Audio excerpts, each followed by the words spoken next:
Le mois dernier, il y a environ 2 semaines, un journaliste britannique nommé Steve Sweeney, qui vit et travaille à Beyrouth, au Liban, depuis 2 ans, se trouvait dans le sud du Liban avec un caméraman pour documenter ce que l'armée israélienne fait au sud du pays, qu'elle rase, déplaçant les gens en masse, y compris des villages chrétiens de la région.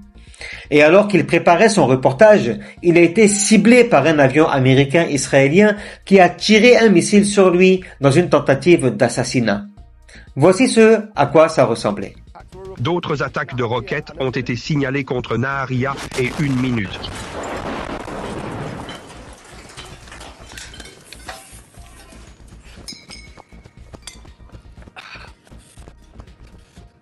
Fucking hell.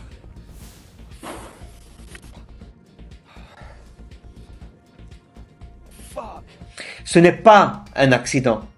C'était intentionnel.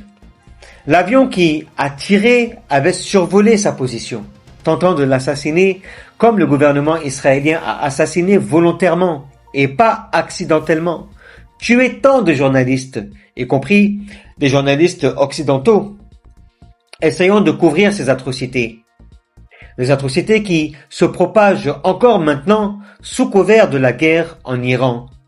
Une vaste prise de terre dans la région, des meurtres de chrétiens, la profanation de sites saints chrétiens, tout cela se passe, tout est réel.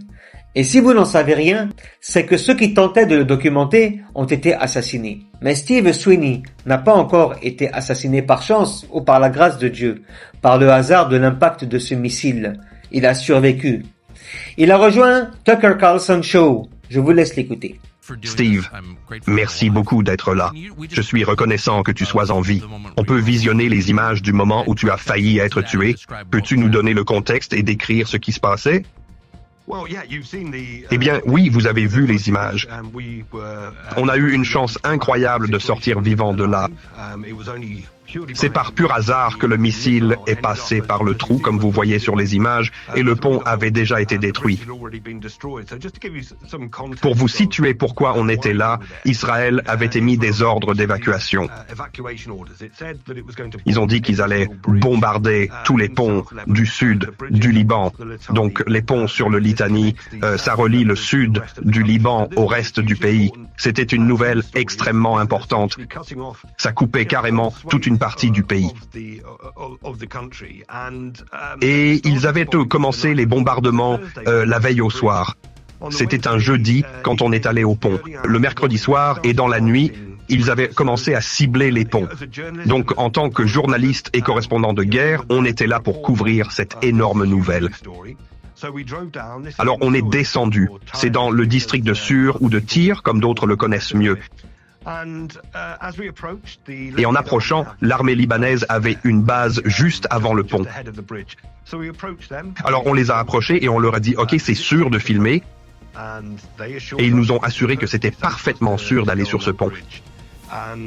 Et ils le sauraient, parce que si Israël s'apprête à bombarder un pont, qu'ils avaient déjà bombardé la veille, puis ils transmettraient un message à l'armée libanaise via l'UNIFIL, les casques bleus des Nations Unies. Ils n'ont pas de communication directe. Donc, aucun avertissement que ce pont allait être frappé à nouveau. Il n'y avait aucun objectif militaire à frapper le pont à nouveau. Il était déjà détruit. On pouvait à peine le traverser à pied, encore moins en voiture.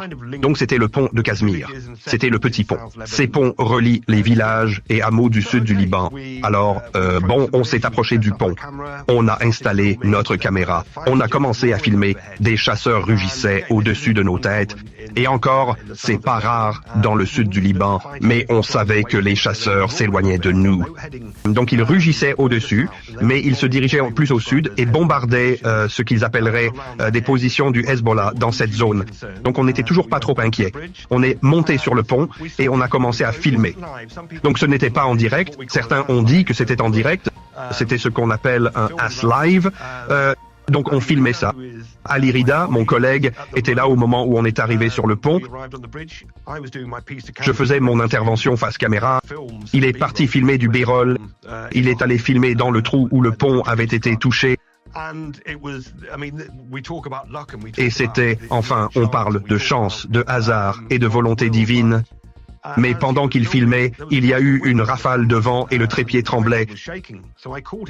Alors je l'ai appelé et j'ai dit « Ali, Yalla, viens s'il te plaît, la caméra tremble, j'ai besoin que tu la stabilises. » Alors qu'il arrivait, genre 15 secondes après, on a entendu ce rugissement énorme et les Israéliens ont frappé le pont à nouveau. Et enfin, juste après, je me souviens m'être dit « Mon Dieu, on est mort. » C'était fini. C'était un bruit assourdissant. L'explosion, c'était un souffle gigantesque. Et puis, il n'y avait que de la poussière et je ne voyais plus rien. Et d'après les images, on peut entendre les soldats peut-être. Ils ont commencé à me dire « Yalla, et je ne voyais rien. Alors j'étais là, et ils m'ont emmené dans leur baraquement. Ils m'ont mis des garrots sur les bras. Je pensais, avec la montée d'adrénaline, que j'avais juste quelques coupures. Tu sais, je ne ressentais pas trop de douleur, mais ensuite, j'ai regardé où ils avaient mis le garrot. Du sang coulait sur mes bras, il y avait du sang sur mes vêtements, mais j'étais vivante. Et c'est, encore une fois, complètement par hasard que nous étions vivants. C'était une munition très lourde qu'ils ont utilisée, un GBU-38, un missile qu'on pense avoir été utilisé, tiré depuis un avion de chasse F. Donc après que l'armée libanaise ait mis ses garrots et nous ait donné de l'eau, ils ont appelé une ambulance et l'ambulance est arrivée, ils m'ont mise sur une civière et ils m'ont emmenée. Et je devrais noter que les secouristes et urgentistes et médecins et infirmières et toute l'équipe médicale qui nous a soignés sont les vrais héros de cette histoire. En allant du pont à l'hôpital, je sais pas la distance, peut-être 10 minutes probablement moins que ça. Mais ils avaient les gyrophares allumés. Bon, dans n'importe quel pays normal au monde, avec les gyrophares et transportés en ambulance, tu serais en sécurité, non? Pas au Liban parce que les Israéliens ciblent maintenant le personnel médical. Plus de 50 ont été tués. Des hôpitaux, y compris celui où on est allé, l'hôpital Jabal Amal, une partie a été détruite par des frappes israéliennes. Et on travaille sur le terrain depuis des années maintenant.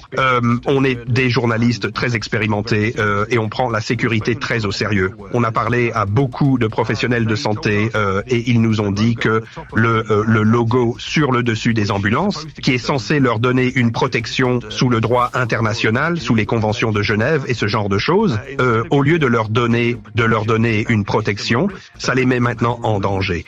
Beaucoup d'entre eux ont retiré ces logos de leurs véhicules d'urgence. Maintenant, il ne se passe presque pas un jour sans qu'on entende parler d'un soignant frappé. Les FDI, les forces de défense israéliennes, peu après avoir commis un massacre de 12 secouristes dans le sud, ciblant leur station, ont publié un communiqué disant que le Hezbollah utilise des installations médicales et des ambulances à des fins militaires. Bien sûr, ils n'ont soutenu ça avec aucune preuve. C'est une déclaration qu'ils ont rééditée encore tout récemment. Mais ouais, nous avons été sur le terrain. On était à l'arrière des ambulances. Nous avons été dans les hôpitaux. Nous avons rencontré les agents de la défense civile. Nous avons rencontré les ambulanciers et nous sommes allés dans ces postes. Et tout ce que vous voyez là, ce sont des choses qu'on trouve dans n'importe quel hôpital, poste médical ou ambulance partout dans le monde. Ce sont des établissements médicaux. Ils devraient être protégés par le droit international. Bien sûr, les cibler délibérément est un crime de guerre, mais c'est juste un parmi tant d'autres qu'on voit ici sur le terrain au Liban. Oui, vous avez bien entendu. En fait, moi, je les appelle les FTI, Forces Terro-Israéliennes, parce que je ne comprends pas comment est-ce qu'on peut se permettre de bombarder. Écoutez très bien. Des ambulances, des journalistes, des hôpitaux, des centres de recherche, des maisons, des appartements où des civils habitent, vivent, soi-disant qu'il y a le Hezbollah dans leur maison. Mais est-ce que vous, c'est-à-dire, je sais pas, est-ce que vous essayez un petit peu quand même de voir un petit peu les choses? Après, pourquoi je dis que c'est exprès qu'ils lui ont fait ça et qu'ils ont voulu même le tuer, c'est parce qu'on sait très bien qu'avec la technologie qu'ils ont, ils savent très bien qui se trouve là où ils bombardent. Mais ils s'en foutent. Tout ce qui les intéresse, c'est d'abord de les journalistes. ne pas les permettre de dire ce qui se passe sur le terrain réellement, les ambulanciers pour les empêcher d'aller récupérer ces personnes qui sont dans les décombres afin qu'on puisse les envoyer dans les hôpitaux pour les soigner, les hôpitaux pour ne pas qu'on puisse arriver chez eux et se faire soigner, les docteurs pareil, mais les maisons pareil pour ne pas qu'ils aient de l'abri, pour ne pas qu'ils puissent dormir tranquillement sans avoir peur d'être bombardés. C'est ça la réalité du terrain et c'est ce que beaucoup ne veulent pas vous dire. Ils vous disent qu'ils se défendent. Se défendre de quoi? Ça fait 15 mois après le cessez-le-feu que vous n'avez jamais respecté. Que vous bombardez et tuez des gens qui ne vous ont rien fait. Des civils, 500 civils libanais ont été tués. 500. Dont l'équivalent de 1 par jour. Vous imaginez un peu comment c'est grave? Soit disant oui, on a terminé avec le Hezbollah, on a fini avec leurs missiles, on a ceci, on a cela, mais ah bon? Maintenant, qu'est-ce qui se passe chez vous? Je ferai une vidéo pour vous montrer un peu la terreur dans laquelle ils sont. On continue. Donc vous êtes un occidental. À votre accent, vous semblez irlandais. Vous vivez et travaillez au Liban. Depuis combien de temps êtes-vous là? Je suis arrivé au Liban en octobre 2024. Donc c'était pendant la période qu'on appelle la guerre des 66 jours. Donc c'était environ une semaine après l'assassinat de Sayed Hassan Nasrallah, ancien secrétaire général du Hezbollah. Alors je suis venu. On plaisante souvent en disant que si Steve Sweeney arrive dans votre pays, ce n'est pas une bonne nouvelle. Mais je suis venu pendant cette période. Maintenant, le Liban, comme vous le savez, et je crois vous avoir entendu dire, Tucker, si je ne me trompe pas, c'est un très beau pays. Oh, le plus beau, un endroit merveilleux. Oui. Vous savez quoi? Vous regardez la riche culture, la tradition et l'histoire de ce pays. Vous, même dans le sud maintenant, qui est la zone subissant de lourds bombardements, c'est le domaine de Jésus. C'est Cana est l'endroit où Jésus a accompli ce que je crois être son premier miracle. Oui, transformer l'eau en vin. Il y a le tombeau de Shimon Hatzadik. C'est Peter Simon Saint-Pierre qui, je pense que pour beaucoup de catholiques, ils croient qu'il était le premier pape. Maintenant, c'est là que certains chrétiens croient que c'est son lieu d'inhumation. Bien sûr, cela a été détruit par Israël. Ils l'ont bombardé. C'est un site important, en fait, Shimon Hatzadik pour les musulmans et les chrétiens. Donc ça a été bombardé. Mais mais te demande de t'arrêter une seconde. Et j'ai honte de mon ignorance. Oui, comme d'habitude. L'armée israélienne a bombardé le lieu de sépulture de Peter. Quand? Oui, ils l'ont fait. C'était en 2024. Ils sont allés à... ce n'était pas un attentat accidentel. Le Shimon Hatzadik, je pense qu'il est protégé par la loi du patrimoine mondial aussi. Et c'est un site très important. C'est, vous savez, bien sûr, la naissance, le lieu de sépulture de Saint-Pierre. Pierre, c'est aussi un lieu sacré pour les musulmans. Et ce qu'ils ont fait pendant cette période, c'est qu'ils ont amené un Israélien, ce qu'ils appellent un chercheur.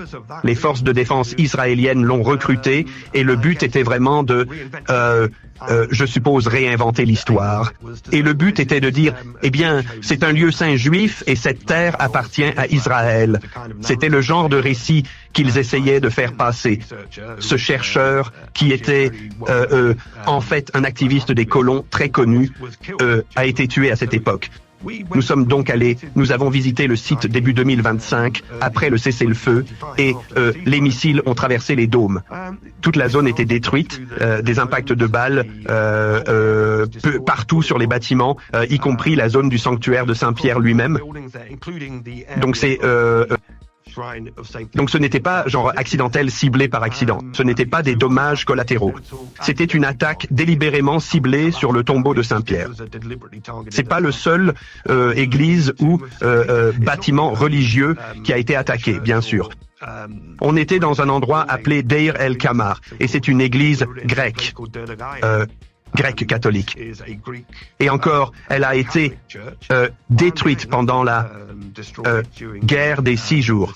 Ils ont tué 8 personnes qui s'étaient réfugiées à l'intérieur. Beaucoup d'entre eux étaient des secouristes, l'équipe de défense civile, et ils s'étaient réfugiés là, et ils l'ont bombardée jusqu'à l'oubli.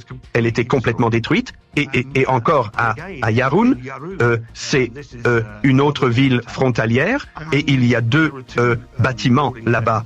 Il y a la mosquée Imam Ali, qui est très connue dans le sud du Liban, mais il y avait aussi l'église Saint-Georges. Et Saint-Georges, bien sûr, le saint patron de l'Angleterre, et c'était une église catholique, très proche l'une de l'autre. Et vous avez peut-être vu les images qui circulent sur les réseaux sociaux, mais il y a des images d'un soldat israélien, je suppose avec une caméra corporelle ou quelque chose, une caméra de casque, détruisant la statue là-bas de Saint-Georges, mais les 2 ont été complètement détruites. Et oui, vous avez très bien entendu. Même les lieux de culte, on vous parle de cimetières, on vous parle d'églises, on vous parle de mosquées. En Iran, une synagogue a été aussi bombardée il y a de cela quelques jours. La vidéo se trouve sur ma chaîne YouTube. Et tout ça, c'est fait exprès. Même les secouristes qui n'ont pas de quoi se cacher font tout pour aller se mettre en sécurité dans des lieux de culte et ils se font aussi bombarder. Vous imaginez la catastrophe dans laquelle nous sommes? C'est ça vous appelez une démocratie? C'est ça les sionistes appellent le nouveau grand Israël démocratique? Jusqu'à quand vous allez continuer à vous moquer des gens incultes? Jusqu'à quand?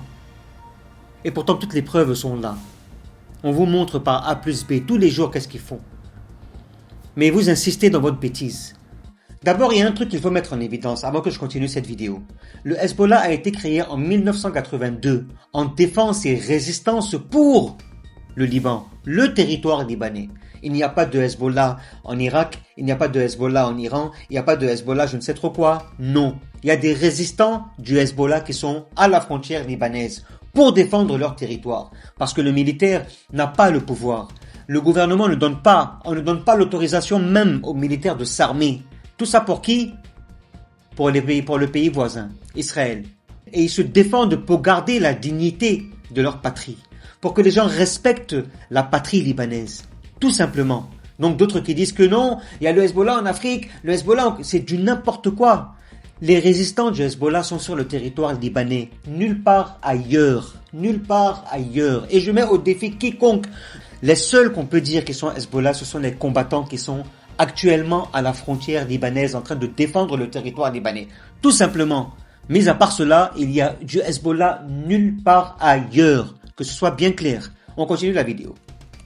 Ce qui est intéressant, c'est le schéma dans tout le sud du Liban, le Hezbollah, et je ne défends pas le Hezbollah. Ce n'est pas mon combat, mais ils sont désignés, je crois, par le gouvernement américain comme groupe terroriste. Ils contrôlent de grandes parties du Liban depuis très longtemps, plus de 20 ans. Et le Hezbollah a-t-il fait exploser des sites saints chrétiens? Le Hezbollah a-t-il ciblé des ambulances? Je veux dire, peut-être que oui. Tu habites là-bas, dis-le-moi. Non, ce n'est pas le cas. En fait, tout le contraire. Et encore une fois, il y a plein d'images de tout ça que les gens peuvent vérifier eux-mêmes en ligne. Mais le Hezbollah protégeait en fait les églises chrétiennes et protégeait ces sortes de zones symboliques d'importance religieuse pour les chrétiens. Il y a des images d'eux entrant dans des églises, nettoyant, rangeant et restant là, vous savez, protégeant la foi chrétienne. Si vous écoutez les discours de Hassan Nasrallah, il a encore une fois, il a dit que le Hezbollah est le principal défenseur de la foi chrétienne au Liban.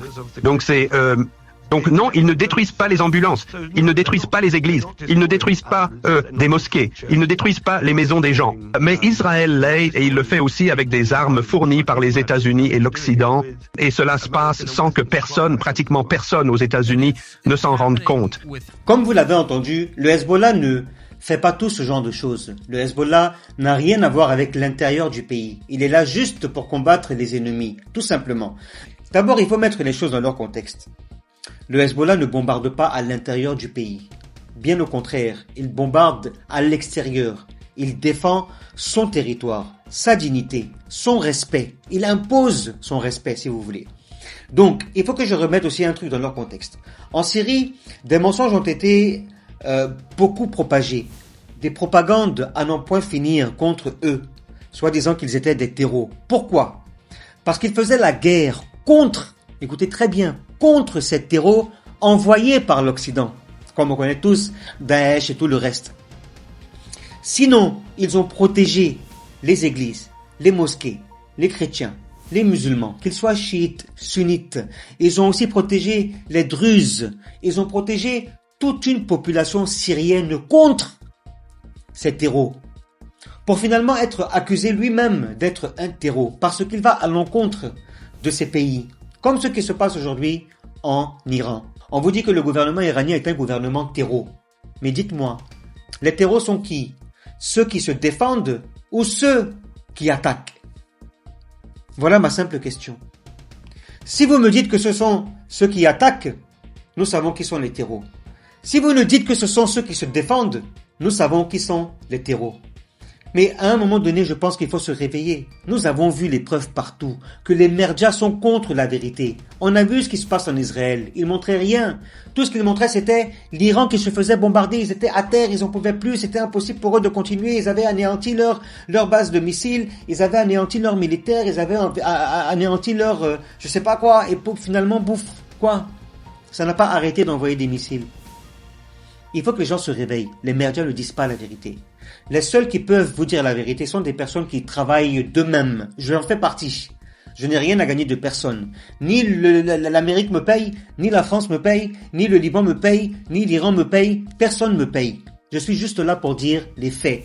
Dire la vérité. Des choses que les médias, ceux qui sont payés par ces différents lobbies, ne font pas partie de ce que moi j'ai en tête. Moi je suis là pour vous dire ce qu'il y a, vous dire les faits, les réalités.